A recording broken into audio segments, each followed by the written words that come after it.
Jungkook আর তেকে দেখলে যে কেউ বলবে যে দুজনেই সুখী মানুষ। জাঙ্কুকের যত পাগল করা আবদার আছে সব তের কাছে, আর তের যত আহ্লাদ আছে সব জাঙ্কুকের কাছে। তের চোখে জাঙ্কুক পৃথিবীর শ্রেষ্ঠ স্বামী। জাঙ্কুক আজকাল তেকে চোখে হারায়। অফিসে থাকলেও কয়েকবার ফোন দেয়। বাসায় এসে ঘামে ভেজা শার্ট গায়ে নিয়ে তেকে জড়িয়ে ধরবে। মাঝে মাঝে উল্টাপাল্টা বেসামাল কাজকর্ম করতেও ভোলে না। জাঙ্কুকের এমন কাজে তে অবশ্য রাগ করে না, সে এগুলো বেশ উপভোগ করে। আসলে সব মেয়েরাই তার স্বামীর চোখে বিশেষ হয়ে থাকতে চায়, আহ্লাদের প্রশ্রয় পেতে চায়, স্বামীর একটু পাগলামিময় আবদার শুনতে চায়, স্বামীর চোখে তার জন্য ভালোবাসার উত্তাল সমুদ্র ঝড় দেখতে চায়। অনেকেই বলতে পারেন এগুলো না দেখালে কি ভালোবাসা হয় নাকি? হয়, কিন্তু অধিকাংশ মেয়েরা স্বামীকে সবার সামনে ফিট, কিন্তু তার সামনে আদরের স্বামী আশা করে। সেক্ষেত্রে তে খুব ভাগ্যবতী। জাঙ্কুক এমন এক পুরুষ যার কাছে কিনা তে কোনো কিছুর কমতি পাবে না। আজকাল তেরও লজ্জা কমেছে। সপ্তাহখানেক জাঙ্কুককে দেখলে লজ্জা, ভয়, সংশয় দম আটকে আসতো, কিন্তু এখন সে নিজেই জাঙ্কুককে চায়, চোখের ইশারায় কাছে আনতে চায়। জাঙ্কুকও বোঝে। পাখির ছটফটানি দেখে মুচকি হাসে। তেকে সে আশকারা দিয়ে পৃথিবীর সুখী মানুষদের একজন বানিয়ে দিতে কোনো কৃপণতা করে না। জাঙ্কুক শুধু থেকে ভালোবাসে তা না, সে তের সকল বিষয় যত্ন নেয়, আগলে রাখে। তের সান্নিধ্যে এসে 28 বছর বয়সী জাঙ্কুক নিজেকে আবার নতুন করে উপলব্ধি করে, সুখী ভাবে, পৃথিবীতে আরেক প্রেম পুঞ্জের সন্ধান পায়। আজকে সকালে জাঙ্কুক অফিসে যাচ্ছিল। আয়নায় দাঁড়িয়ে চুল আঁচড়াচ্ছিল। তে এসে গা ঘেঁষে দাঁড়ায়, বাহু আঁকড়ে ধরে নাক ঘেঁষে আদুরে বিড়ালের মতো মিশে যেতে চায়। জাঙ্কুক হাত বাড়িয়ে তেকে বুকে নিয়ে বলল, কি হয়েছে আমার বউয়ের? তে পিট পিট করে জাঙ্কুককে দেখে নেয়, মন খারাপের সুরে বলল, আজকে অফিসে না গেলে হয় না? জাঙ্কুক তার কপাল তের কপালের সাথে লাগিয়ে বলল, চাকরি চলে যাবে সোনা। তে অবুঝ বালিকার মতো বলল, চলে যা। চলে গেলে আপনাকে খাওয়াবো কি? আদর খাবো, তাতেই হবে। ওরে দুষ্টু, আদর খেলে পেট ভরবে? ভরবে তো, একটুখানি পেট, আদর দিলেই চলবে। জাঙ্কুক কিছুক্ষণ তের দিকে তাকিয়ে থেকে টুপ করে একটা চুমু খেয়ে বলল, আপাতত এতটুকু আদরে পেট ভরান, আমি জলদি আসবো, বাই। জাঙ্কুক চলে গেলে তে আয়নায় নিজেকে দেখে। শরীরে বেশ পরিবর্তন ফুটে উঠেছে। এসব ভাবনার মাঝে জাঙ্কুক আবারও রুমে এসে তেকে পেছন থেকে জড়িয়ে ধরে বলল, তোমাকে এত আদুরে লাগে কেন বলো তো? আপনার বউ বলেই তো। ইস, কথা শুনলেও আদর আদর লাগে, মিষ্টি। এমন দুষ্টু মিষ্টি খুনসুটির মাঝেই জাঙ্কুক আর তের দিনকাল ভালোই যাচ্ছিল। জিমিন ক্লান্ত চোখে তের বাসার দিকে তাকিয়ে আছে, মুখে অভিমানের গাঢ় ছাপ, আর বুকে এক আকাশ পরিমাণ কষ্ট। এসবের কারণ হচ্ছে সুগার উদাসীন আচরণ। তাদের বিয়ের 15 দিন হতে চলল, কিন্তু সুগা তার সাথে ঠিকঠাক দেখাই করে না। এমনকি দারোয়ানকে বলে দিয়েছে জিমিনকে ঢুকতে দিলে বাড়িওয়ালাকে ঘুষের কথা বলে চাকরি থেকে বের করে দেবে। সেই হুমকি শুনে দারোয়ান জিমিনের সাথে কথা বলতেও নারাজ। জিমিন ফোন দিলে সুগা ধরে, কিন্তু কেমন দায়সারা ভাবে কথা বলে। সে নিজেই কতক্ষণ এটা সেটা জিজ্ঞেস করলে সুগা হু হা বলেই উত্তর দিয়ে চুপ। অগত্যা জিমিন ফোন রেখে দেয়। একা একা কতক্ষণ কথা বলা যায়? গত 1 ঘন্টা ধরে সে রাস্তার পাশে দাঁড়িয়ে আছে। সে জানে সুগা বাসায় আছে, কিন্তু না ধরছে ফোন আর না বাসা থেকে বেরোচ্ছে। জিমিনের চোখে জ্বালা করে, চোখের পাতা কাঁপিয়ে পানি নামে। এই লোকটা তো নিষ্ঠুর কেন?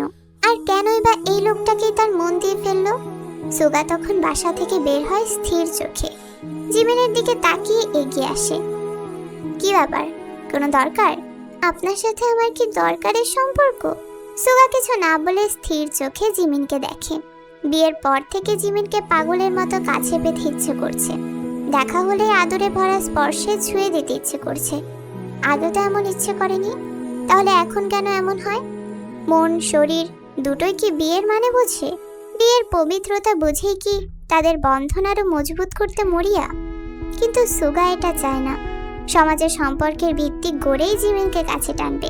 সে জিমিনের অস্থিরতা খুব বোঝে, ব্যাকুল চোখের চাহনি ঠিক দেখে। তখন তার ভেতরের সত্তা আরো জেগে যায়, কিন্তু চুপ থাকে, মনে মনে নিজেকে সান্ত্বনা দেয়। আর কয়েকটা দিন।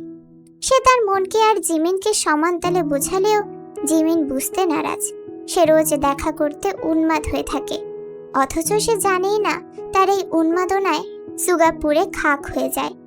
সুগাকে এমন নিশ্চুপ থাকতে দেখে জিমিনের কষ্ট হয়। কিছু বলছেন না কেন? কি বলবো? আপনি এমন করছেন কেন? কি করেছে জিমিন? আর যাই করি না কেন আমাদের ভালোর জন্যই তো করছি, তাই না? 2 দিনের সুখের জন্য বড় কোনো কিছু নষ্ট হওয়া উচিত না। সুগা কিসের ইঙ্গিত করছে জিমিন বুঝেছে, তাই মাথা নেড়ে সায় দেয়।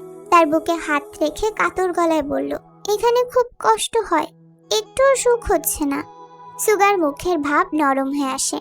অপলক জিমিনের দিকে তাকিয়ে থাকে। সন্ধ্যার আবছা আলোয় জিমিনকে স্নিগ্ধ লাগছে। হাত বাড়িয়ে জিমিনের হাতটা কাছে টেনে নেয়। কোমল গলায় বলল, আমি যেদিন কাছে টানতে পারবো এখানে আর কোনো কষ্ট থাকবে না। জিমিন সুবোধ বালিকার মতো মাথা নাড়ে। বাসা যাও, কালকে দেখা হবে। জিমিন মাথা নেড়ে বাসার দিকে পা বাড়ায়। এর পরের দিন ঠিক সুগার সাথে দেখা করতে আসে, কিন্তু সুগা লাপাত্তা। দারোয়ানের থেকে জানতে পারে সুগা আজকে সারাদিন বাসায় আসেনি। অনেকক্ষণ অপেক্ষা করে জিমিন, হাল ছেড়ে দেয়। সন্ধ্যা হয়ে যাচ্ছে। সে বাসার দিকে পা বাড়ায়। ভেবেছিল বিয়ের পরের মুহূর্তগুলো ভালো কাটবে, কিন্তু কিসের কি, বিয়ের পরে আরো বেশি যন্ত্রণায় কাটছে। দম বন্ধ করা অবস্থায় সে দিন রাত কাটাচ্ছে।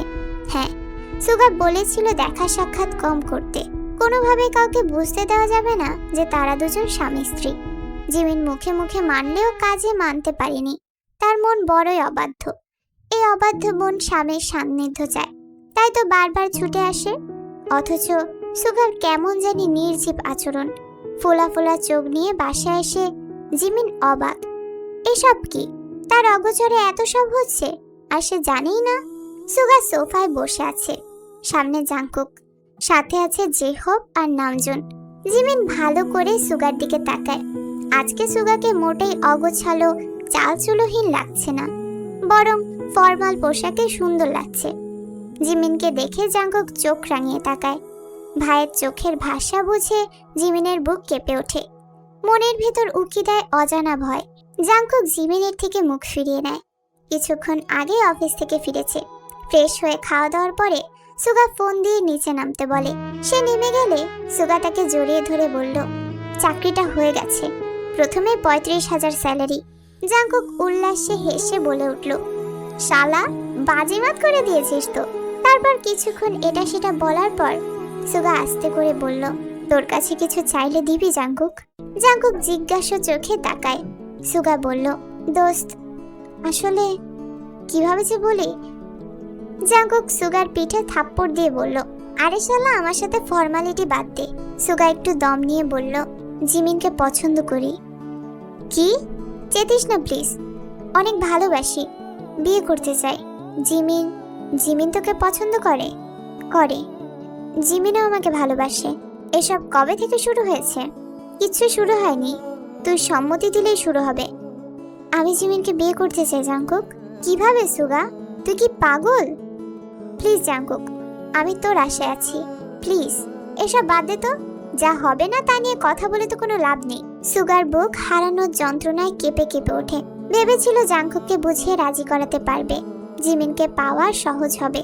কিন্তু এখন যে জাংকুকই নারাজ। সুগার চোখ জ্বালা করে ওঠে। হঠাৎ করে সুগা জাংকুককে জড়িয়ে ধরে বলল, ভাই প্লিজ আমার সাথে এমন করিস না। জিমিন ছাড়া আমার কেউ নাই রে, একটু দয়া কর আমার উপর, এতিম ছেলেটার উপর একটু দয়া কর। সুগার করা কাজে আর কান্না ভেজা গলায় জাংকুক থতমত খেয়ে যায়। সুগাকে টেনে সরিয়ে বলল, আরে কাঁদছিস নাকি? সুগার গাল বেয়ে তখন পানি ঝরছে। জাংকুকের কথা পাত্তা না দিয়ে হাত বাড়িয়ে জাংকুকের পা ধরতে চায়। সুগার হাত বাড়ানো দেখে জাংকুক দূরে সরে যায়।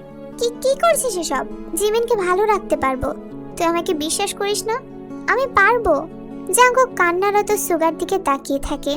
জিমিনের জন্য সে মনে মনে সুগাকে সেই কবেই ঠিক করে রেখেছে, শুধুমাত্র একটা চাকরির জন্য কাউকে বলা হয়নি। এখন সুগার কথা শুনে মনে হচ্ছে আর দেরি করা উচিত না। যে ছেলে মেয়েটাকে পাওয়ার জন্য নিজেকে ভেঙে দিতেও দ্বিধাবোধ করে না, তাকে নিয়ে ভয় কিসের? জাংকুক গম্ভীর হয়ে বলল, বাসায় চল। সুগা হাত দিয়ে চোখ মুছে নিজেকে স্বাভাবিক করে। তারপর জাংকুকই তার পরিবারের কাছে সব জানায়। সবাই তখন থেকে চুপ করে আছে। ছেলে ভালো, চাকরি ভালো, কিন্তু এতিম যে। জাংকুক বেশি জোর দিচ্ছে। তারপর হাজারো কথা হয়। সুগা হাত জোর করে জিমিনকে চায়। এতিম ছেলের এমন আহাজরি সবার মন নরম করে। তখনই জিমিন এসে উপস্থিত। পরিবারের প্রত্যেকে তখন অবিশ্বাস্য দৃষ্টি নিয়ে জিমিনকে দেখছে। নামজুন জিমিনকে ডেকে কাছে আনলো, গম্ভীর গলায় বলল, সুগাকে পছন্দ করো? জিমিন চকিত নয়নে সুগার দিকে তাকায়। সুগা তার দিকে তাকিয়ে আছে। ভয় ডর ভুলে মাথা নেড়ে বলল, জি আব্বু। নামজনের সোজা সাপটা কথা, বিয়ে করতে চাও? বাবার কথায় জিমিন ঢোক গিলে মাথা নেড়ে সম্মতি দেয়। তারপরে সবকিছু স্বপ্নের মতো হয়ে যায়। জাঙ্কুকের জোরের কারণে তখনই কাজী ডেকে দুজনের বিয়ে দেওয়া হয়। বিয়ের পর সুগা শক্ত করে জাঙ্কুককে জড়িয়ে ধরে বলল, তুই এত ভালো কেন? কিভাবে ধন্যবাদ দেই বলতো?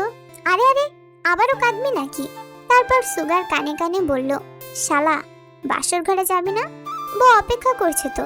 কান্না চোখে সুগা হাসে। তোর না বোন হয়? আপাতত বন্ধুর বউ হিসেবে বলেছি। সুগা মাথা নেড়ে জিমিনের কামরায় যায়। জিমিন চুপচাপ বিছানায় বসে আছে। তার কাছে এখনো সব স্বপ্ন মনে হচ্ছে। সুগা দরজা আটকে কাছে এসে জিমিনের পাশে বসে বলল, আমার এখনো বিশ্বাস হচ্ছে না। জিমিন ফিক করে হেসে বলল, আমারও বিশ্বাস হচ্ছে না। সুগা দাঁড়িয়ে গায়ের শার্ট খুলে রাখে। জিমিন দাঁড়ালে জিমিনকে শক্ত করে জড়িয়ে ধরে সারা মুখে আদরে ভরিয়ে দেয়। জিমিন আজকে সুগাকে ভয় পাচ্ছে। সরে যেতে চাইলে সুগা তাকে আষ্টে পৃষ্ঠে জড়িয়ে ধরে বলল, কোথায় যাও? একটু। সুগা তাকে কথা বলার সুযোগ দেয় না। জিমিনকে নিজের বাহু ডোরে নিয়ে বলল, খুব তো জ্বালানো হতো, এখন ভয় পাচ্ছ কেন? সুগার আদরে কথায় জিমিন লজ্জায় মিশে যায়। সুগার আদরে স্পর্শ পেয়ে জিমিন নতুন সুগাকে আবিষ্কার করে। সুগা জিমিনের কপালে চুমু দিয়ে বুকে হাত রেখে বলল, বুকে শান্তি হচ্ছে? খুব। জিমিন চুপ থেকে বলল, আগের বিয়ের কথা বলেছেন? বলা উচিত ছিল না? সুগা হেসে বলল, ওটা শুনলে আজ আর বিয়ে করতে হতো না, সবাই খুব রেগে যেত। তার চেয়ে ভালো এটা অজানাই থাকুক। কতজনেরই তো 2 বার বিয়ে হয়। এটা আমাদের জীবনের বেস্ট সিক্রেট। জিমিন মাথা নেড়ে সায় দেয়। পরদিন সুগা অফিস থেকে এসে দেখলো জাংকুক সহ বাকিরা কক্সবাজার যাওয়ার জন্য তৈরি। জাংকুক আর তে খুব খুশি মনে রেডি। সুগা আসলে তাকেও তৈরি হতে বলল। জাংকুক মাথা নেড়ে কানে কানে বলল, আমার পক্ষ থেকে বন্ধু হিসেবে হানিমুন গিফট। কিন্তু আমার অফিস? ভাই, আমারও তো অফিস আছে। আজকে বৃহস্পতিবার, আজকে রাতে যাব, কালকে আর শনিবার থেকে শনিবার রাতেই ব্যাক করব। ওকে? সুগা হেসে রাজি হয়।